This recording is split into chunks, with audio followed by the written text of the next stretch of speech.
আসসালামু আলাইকুম রহমতুল্লাহি ওয়া বারাকাতুহু।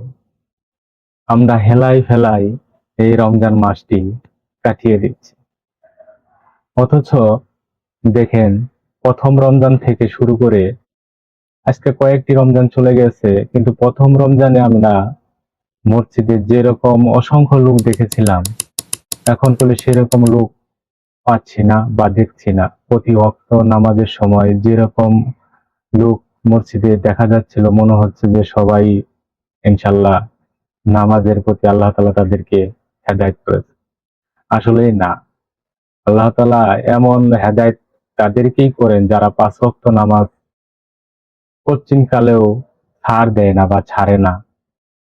কিন্তু ওই হঠাৎ যে আমরা কোনো একটা সময় হলো, শবে বরাত, শবে কদর, লাইলাতুল মনে করেন বা শুক্রবার বা এমন কোনো কোনো বিশেষ বিশেষ দিনে যদি আমরা একটু সময় পাই, তখন আমরা মসজিদে যাই, 2, 4, 5 মিনিট 10 মিনিট একটু বসি বা যাই।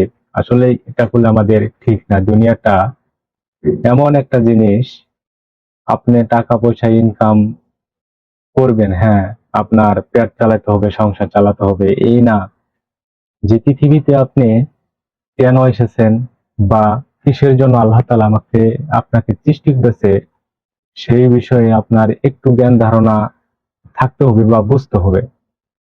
দেখেন, আজ থেকে আমাদের দাদার দাদা, তার দাদা বা নানার নানা, নানির নানা, নানি বা 14 পুরী বা 14 গোষ্ঠী আমাদের, তারা বলে আজকে আমাদের এই পৃথিবীতে বেঁচে নেই। প্রজন্মের পর প্রজন্ম যাচ্ছে আর আসছে, কিন্তু একটা জিনিস ভেবে দেখেছেন, কারো সঙ্গে সাথী হলে কেউ হয়নি, যে চলে যাচ্ছে সেই যাচ্ছে, অথচ ধন সম্পদ টাকা পয়সা সবকিছুই করে রেখে যাচ্ছে। আমরা সাথে করে কিচ্ছু নিয়ে যাচ্ছি না। আর দুনিয়াতে শুধু আমরা সংসার বা নিজের ইনকাম করার জন্য একটা সুন্দর সুখ বিলাসিতা, একটা বাড়ি গাড়ি করার জন্য আমরা কত কিছুই না করে থাকি। তাই আমি কিছু কথা বললাম আপনাদের সামনে, যেমন বলতেছি যে তোমার বয়সে তুমি যতটুকু ইনকাম করো না কেন, ওখান থেকে কিছু হলেও একটু সঞ্চয় করে রেখে দাও।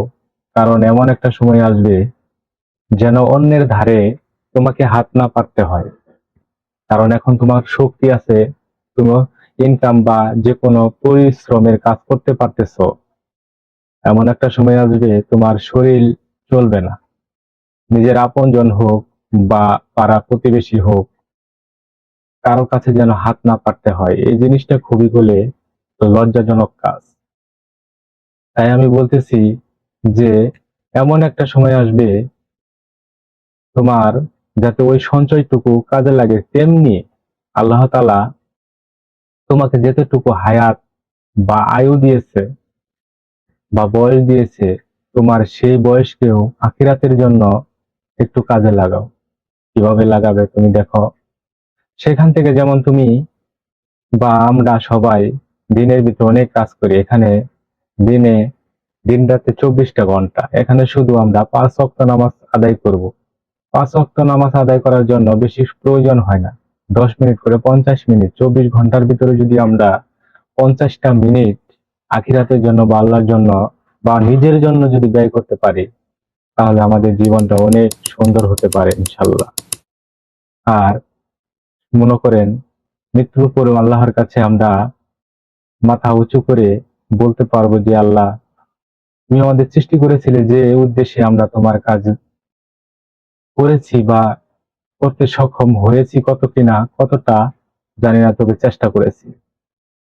আমাদের সবাইকে বোঝার তৌফিক দান করুক আল্লাহ তাআলা। জাযাকাল্লাহ খাইরান। আসসালামু আলাইকুম রহমতুল্লাহি ওয়া বারাকাতুহু। তুমি এমন ভাবে জীবনটা গড়ে তোলো যেন মরণের পরেও কল্যাণকর হয়।